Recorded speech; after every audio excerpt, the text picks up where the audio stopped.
प्रिय मित्रों, बतकही के द्वितीय अंक में आप सभी का स्वागत है। आज हम बात करेंगे फाल्टा उपचुनाव की।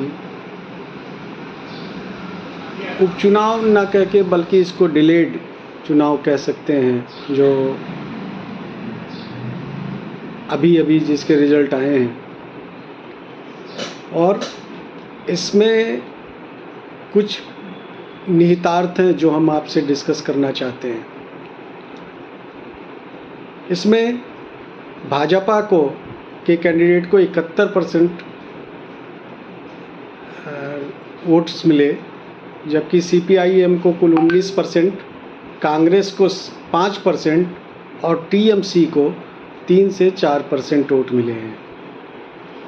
मतलब TMC के जहांगीर खान की जमानत तक जब्त हो गई। मित्रों, जनरली उपचुनाव या डिलेड चुनाव में वोटिंग परसेंटेज काफ़ी कम होते हैं, क्योंकि सरकार के ऊपर कोई इसका डायरेक्ट इम्पैक्ट नहीं होता है। लेकिन इस उपचुनाव में 88% वोटिंग हुई। ये भी अपने आप में एक रिकॉर्ड है। इसके कुछ निहितार्थ भी हैं कि TMC जिसके कैंडिडेट जहांगीर खान, उनकी जमानत जब्त होना अपने आप में एक मैसेज देता है कि इस बार फाल्टा में जो वोटर्स थे उन्होंने बेखौफ होकर अपने वोट की कास्टिंग की। नतीजा बिल्कुल क्लियर था कि वहाँ पे करीब 30% मुस्लिम आबादी है। और अगर आप भाजपा को छोड़ दें, CPI, कांग्रेस और आपकी ये तीसरी पार्टी जो है CPIM,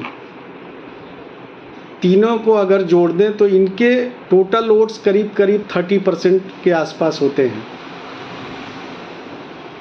वो 30% में सबसे ज़्यादा वोटिंग हुई CPIM को, फिर उसके बाद कांग्रेस को मिले और उसके बाद TMC की। जहांगीर खान ने 3-4 दिन पहले ही डिक्लेयर कर दिया था कि वो चुनाव से अपने आप को अलग कर रहा है। निष्कर्ष ये है कि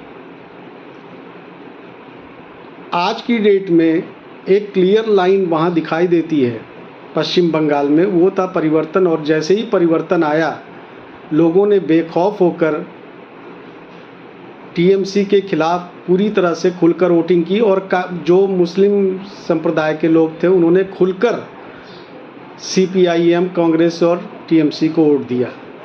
मतलब एक बेखौफ चुनाव संपन्न हुए। इससे एक जो सबसे इम्पोर्टेंट मैसेज जाता है वो ये है कि एक बार राम मनोहर लोहिया जी ने कहा था, जिधर देखो मुस्लिम तुष्टीकरण, हर कोई नेता यही करता है। लेकिन जब कभी भी अगर ऐसा हुआ कि हिंदू सेंट्रलाइज हो गया, एक बार उसको ये लग गया कि हम पूरी तरह से हिंदू वोट बैंक बन के अपने वोट को कास्ट करेंगे, तो पूरा का पूरा सिस्टम बदल जाएगा। और शायद वही हो रहा है। ये हम सब के लिए एक मैसेज है कि हम